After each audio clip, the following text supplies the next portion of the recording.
Hey guys, welcome back to my channel. It's your girl, the Brooke Ashley, and today we are here to discuss The Real Housewives of Atlanta, Season 13, Episode 1. It is a premiere, it is a brand new season, and let's just get on into it. Let me first off just say, for the next 3 weeks, Atlanta reviews are going to be late because since Potomac is still on, Potomac, for the time being, will be getting top billing. Let's just keep it real. Potomac, you all love it. Y'all love my recaps, and I love you guys, and y'all are the best. But I just want to make sure that Potomac gets out first, and then Atlanta's just going to be a little bit late. But I promise you, once Potomac is officially off the air, Atlanta will be up first thing on Mondays, okay? So I just wanted to let you guys know, Atlanta's not always going to be late. Thank you all for bearing with me. But yeah, for right now, Potomac will be getting top billing. Let's just hop on into it. I have my champagne. I still have a little bit of Dom left. And let's just get on into it. I started drinking before, that's why it's already like a little lipstick smudge. I only drink when I talk about the Housewives. Don't judge me. This was a really solid premiere. I didn't really come into this premiere episode with like any huge expectations, if that makes sense. I guess because a certain franchise has kind of dominated everything, so I wasn't really coming into Atlanta with expectations of what the premiere was going to be or even look like, but I was pleasantly surprised. They gave us some good stuff. I was not disappointed. Not as explosive as past premieres, but I think that Atlanta, overall should be a good season.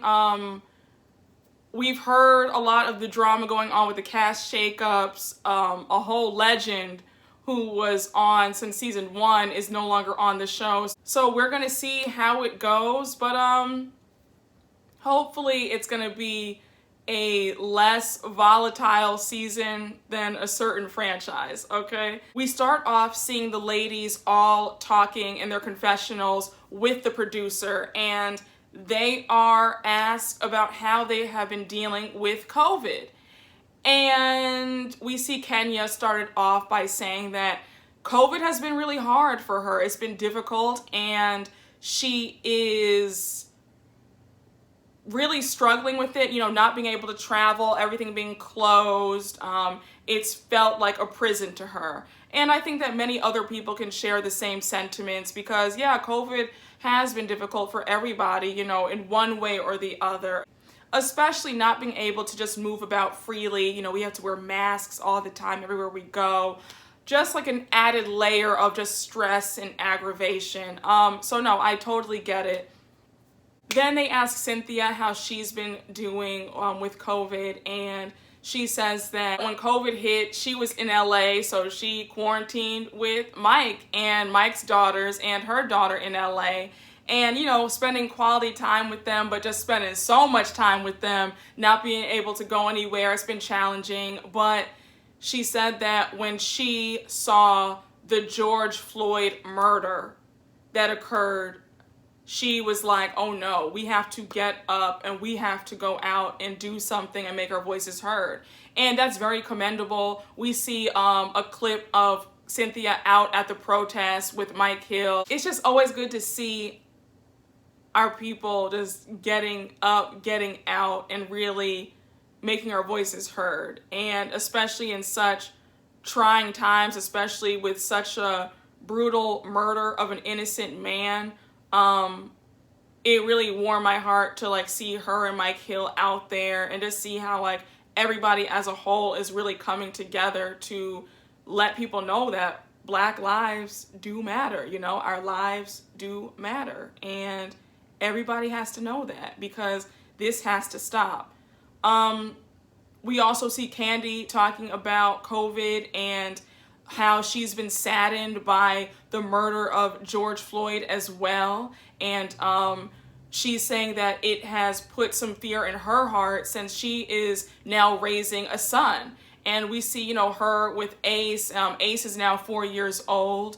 And she's just saying that she worries about the day that, you know, he grows into a man, and are the police going to stop him? Just a note to my non-Black subscribers, like, this is something that we have to deal with as Black people. Like, this is our reality. It doesn't matter how much money you do or don't have as a Black person. Like, we always have a fear when we get in our cars about what could happen. Man, you know, woman, there is always a little bit of trepidation when you're driving. Like, you want to make sure you don't drive too fast. You know, you just always want to be alert. There's always that, like, trepidation, that nervousness, that fear when you do see what looks like flashing lights behind you or to the side of you. Like, there's just always that, like, okay, like, calm down. You know, you turn the music down lower. Like, you know what I'm saying? Like, there's just always that, you know, you make sure you have your license and your registration in plain sight so you can just take it. This is what we have to deal with as Black people, and it sucks. It's awful that we have to deal with this in the first place.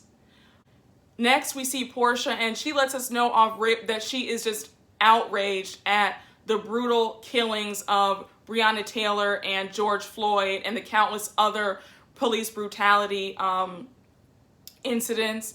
And we see Porsha at a protest, well, several protests. We see her in one clip, she's showing her running because the police are throwing tear gas at them. And it was just kind of like, how scary is that you even have to deal with this? It's a peaceful protest, and you have to worry about getting tear gassed, a whole other host of things that could happen.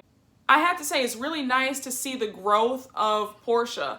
I mean, Porsha has really come a long way. When she first joined the season, she didn't know what the Underground Railroad was. You know, she thought that it was an actual train. So to see Porsha come from that to now this, and being like a leader and following in her grandfather's footsteps, and really being an activist and really garnering true change, I said, you know, that's beautiful to see. And I will always give credit where credit is due.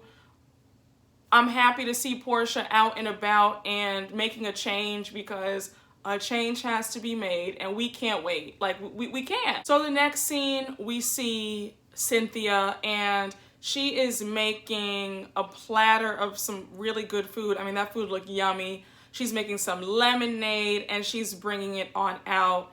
And surprise, surprise, she's bringing it out into her driveway. She has a nice table set up and some chairs set up. She's bringing the really yummy platter of food out, and the lemonade and the water. And Kandi pulls up, and Candy's like, oh, we're having it in your driveway. Cynthia looked really good. She had a really nice dress on, honey. The girls were out to play, honey. Those nipples would not stop playing peekaboo in that dress. Like, it was, her nipples wanted to come on out and have a party. And Kandi kept laughing like, girl, your nipples keep coming out of your dress. And, you know, it was just really funny. So then we see Marlo. Marlo is not playing, okay? She got the mat, you know, she got the shield on, and then she has her temperature check. So she's like, wait, before I, you know, come on over, let me check your temperature, make sure you're not sick. She's okay, good, 98.4, 97.6, okay, good. And Cynthia makes a joke that Marlo is even more extreme than Dr. Fauci. But I said, look, this COVID is taking people out like a thief in the night. You can't be too careful. So Marlo, I feel you.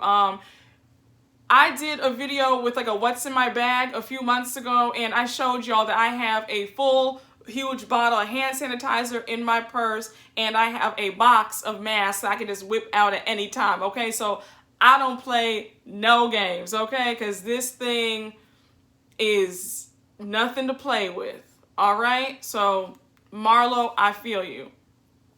They sit on down to eat. They're talking, just catching up, seeing how everybody's doing. Marlo asks if they've seen Porsha and what she's been doing with the protests, and they're all like, yeah, we're so proud of her. Marlo makes a joke and calls her Porsha Luther King, and I thought that was a cute little nickname. So then Cynthia asks if they've heard from, Kenya. They haven't really heard from her. And then you know that like Marlo and Kenya have like beef, so they don't really talk like that. Cynthia FaceTimes Kenya, and she's trying to, see her and talk to her. And the reception is so poor, and I know that Kenya's phone, I think, died. So she's like, you know what, I'll just call her later. That is the end of that phone call. And then we mosey on over to the next scene with Kenya. And Kenya is in her car. She is headed to see her lawyer. Her friend Brandon, remember her friend Brandon? And he was also the assistant. He was on an earlier seasons when Kenya came on the show. But yeah, he calls up Kenya and they're talking. She is visibly flustered, okay? Kenya, you can tell that she was probably crying before. She's just really upset. She's shaken up. She's running late. And she's already just really frazzled. She is upset because nothing is fitting her. She says that she gained 30 pounds. She's just been eating due to COVID. And she just feels just really like upset. So Brandon is poking around and he's asking Kenya about the marriage and what's going on. Are they together? Are they not together? And Kenya lets it be known that she's just in a really bad space with Mark. The last time that she went to see him, she and Brooklyn went to New York, and Mark immediately just embraced the baby and ignored her the entire time. Kenya lets us know in her confessional that not only did he ignore her, but he was just being really nasty to her. He was not happy that she came to see him, and he just kept telling her that he had to work and he just really couldn't be bothered. Now, this next part, when the producer asked Kenya in the confessional about his relationship with the other kids, and she said, that's a loaded question, I don't even want to answer it. I was like, is he a deadbeat father? Like, I want somebody from Mark's family to speak out and just spill the tea about what is his deal. I mean, that man is evil, okay? He is truly punishing Kenya.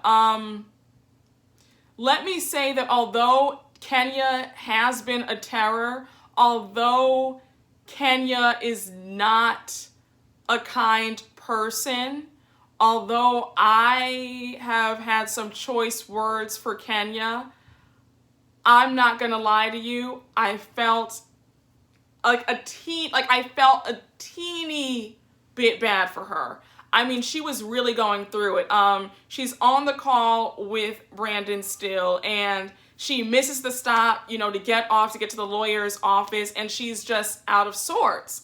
So Kenya finally arrives to her attorney's office, and she's just really like frazzled. You could tell she was late. She's just annoyed, and her attorney's really sweet. He embraces her. Well, I guess not really, but he gives her like a air handshake because of COVID. Kenya lays it all out on the altar, okay? She lets her attorney know that COVID has negatively affected Mark's businesses, and because of that, he is taking all of his anger out on her, and it's just been a miserable experience. She's just like, there's only so much abuse that one can take, and she's just really tired. She talks about how she's just been on the receiving end of all of his negativity, insults. He's always cursing at her. He just never has anything nice or good or sweet to say to her. And she's just at her breaking point and she's tired. She's tried to tough it out and stick it out with this man, but she's just at her wit's end and she can no longer be his punching bag. She then discusses how there was no prenuptial agreement. Don't get me started on that. I was like livid when I heard that. Another woman being taken for a ride. She talks about how she bought herself a new car and ended up giving him the car because she didn't want to hear his mouth. She talks about how, she has the money in the marriage and she's worried that he will get half. The attorney assures her that they've only been married for 3 years, so Mark wouldn't be able to take half, but he's probably going to get like a nice chunk of change. I'm not here for women being, the breadwinners. I think that rich women need to be with rich men. And when I say rich men, they need to be with men who have a lot more than they do. I do not think it works. Clear examples of it doesn't work: Mary J. Blige and Kandi, Wendy Williams and that toad of a man who did her wrong, Jill Scott, Sherry Shepherd. The list goes on and on and on. Rich women need to be with rich men. Men have fragile egos. A lot of men have issues with the woman being the powerful breadwinner. For me, I'm gonna need my man to be the rich one. Period. Okay, that's just my humble opinion on it. He probably feels emasculated and he's making her pay. Okay, he's making her life a living hell. I think honestly, Kenya, if you are going to get married again, please make sure that the man has more. Okay, don't do this again. I'm serious. Kenya and her love life, I'm always just shaking my head at it. We will be here all day, me dissecting Kenya and what I believe all her issues are about why she can't get it right in the love department, but we'll be here all day. And nobody has time for that, so let's just get on back to the show. So then Kenya also is worried about custody and how that's going to play out. And, her attorney assures her that everything is going to work out just fine. And before she leaves, we see Kenya's lawyer just talking to her like a good friend would. And he's like giving her some fatherly advice, and he's just letting her know that like he's so tired of seeing these Black women celebrities being taken for a ride by these no good men. And he's like, you have to stop being so self-deprecating. Like, you have to own your power. You have to just have some fight in you, like love yourself. And she's like, I will. I'm getting back to me. I will. I hear you. And I have to say, like, he gave her some really great advice, and that was a really sweet moment. I said 2020 is doing a work on me, because for me to be sitting up here sympathizing with Kenya, I never thought I'd see the day. But I digress. We see Porsha in the next scene. She has just landed in Louisville, Kentucky, and she is marching for Breonna Taylor. Porsha lets us know that the death of Breonna Taylor really resonated with her. Her now being a new mother, she doesn't know what she would do if something like this ever happened to her daughter. And so she thinks that it's important to march and fight for justice. Hearing Porsha tell about how she would be out there marching when she was 6 years old with her grandfather and seeing the KKK, how they were called the N-word, how they were, getting things thrown at them. It's just really sad that as much as things change, things are still the same, because we're still dealing with police brutality. We're still dealing with racism. Next, we see Kandi and her family. Kandi starts talking about college, how NYU is super expensive, how Riley needs to be on a budget.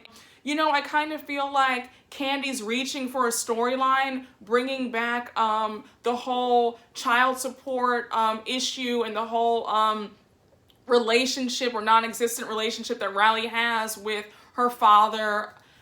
I mean, I don't really have much to say about it. Block owes Kandi over like $100,000 worth of child support. Riley is kind of sad that she doesn't have a relationship with him. She's also sad that he seems to have a great relationship with his other kids, but just not her. And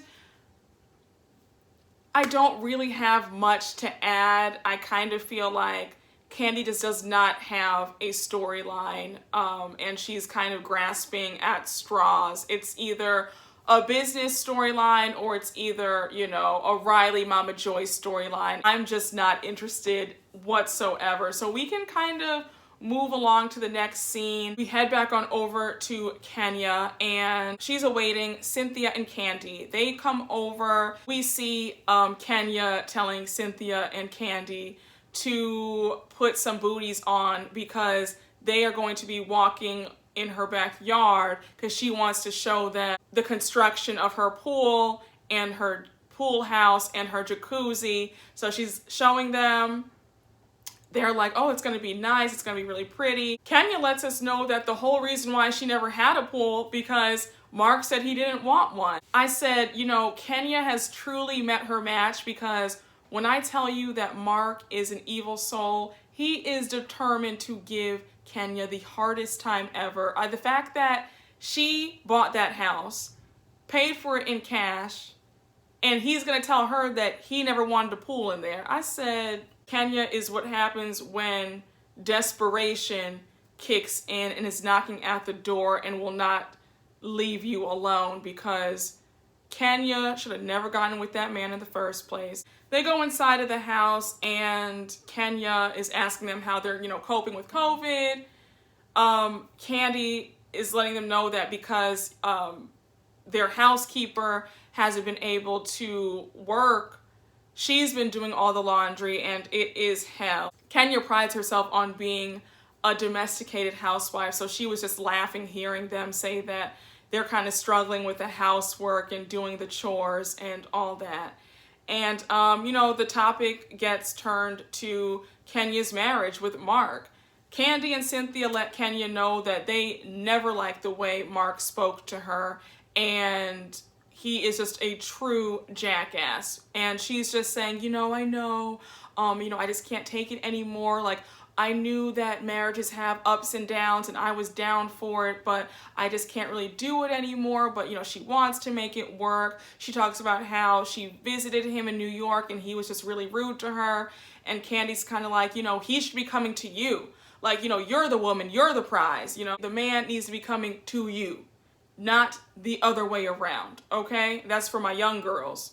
Especially, you better always remember that you are the prize, and don't you ever forget that, okay? Cynthia and Kandi, you know, they're listening to her, they feel sorry for her, and in the confessional, they're just kind of like, Kenya, just cut it loose. This man is not giving you any love, time, attention, affection. You know, you're not getting any sex, so just cut it loose, find somebody else, cut the cord, cut the ties. Like, this marriage is just a match made in hell, and you tried, but it's time to like go your separate ways, because this man he can't give you what you need. He's not going to give you what you need or want, so just cut him loose. The next scene, we see Cynthia, and she is at home with her assistant. They're going over her schedule. We see Mike, her fiance, come up the stairs. He's on the phone FaceTiming his publicist, Keita, and he gets off the phone with her, and Cynthia tells her assistant that she just needs 30 minutes with Mike, and so he goes into the next room. Cynthia and Mike, they're flirting. Mike is talking about how he really likes how Cynthia has gotten a fatter behind, and he really enjoys the curvier bottom, and so she's laughing, pouring him up a glass of wine. Cynthia remarks how, as much as she loves Mike, they were having a time and a half in quarantine because you're around each other 24/7, can't go anywhere, so it felt like prison. She says that they were arguing about little, mundane things, like who's going to Costco, why did somebody leave an unfinished bowl in the sink, just dumb stuff like that. Mike starts talking about how he's happy to be back at Lake Bailey because now they can let loose in the bedroom. He imitates Cynthia and says that before she sounded like an old car that needed to be cranked up when they would have sex, and so she starts laughing. And they get to talking about their wedding. And we all know that COVID has changed everything for everybody. She talks about how her wedding planner called and let her know about the new law being passed in Georgia about, there can't be any events with more than 50 people. So she's like, well, what's that going to do for our wedding? Because we have over 200 people that we want to invite. And in this scene, I was on Mike's side. Everything that Mike was saying was the absolute truth. I found Cynthia to be very immature because Mike was like, COVID has changed everything for everybody. Like, we might not be able to have this big, huge wedding that you want, and that's okay because it's not about the wedding, it's about the marriage. And he's right. Cynthia was acting like a 24-year-old girl who was getting married for the first time.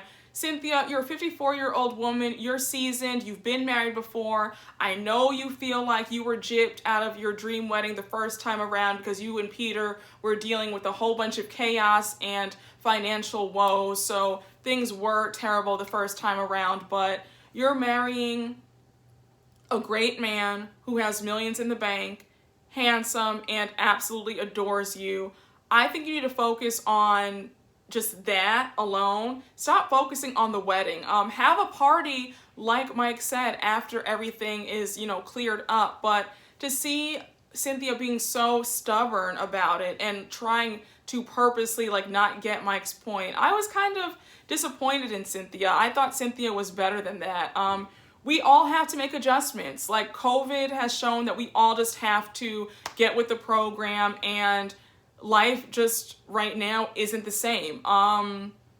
It's kind of selfish of Cynthia to be demanding this big wedding of 250 people when conditions just aren't safe. So to see Cynthia kind of act like a spoiled, unreasonable brat was really annoying to watch. But Mike got her good, and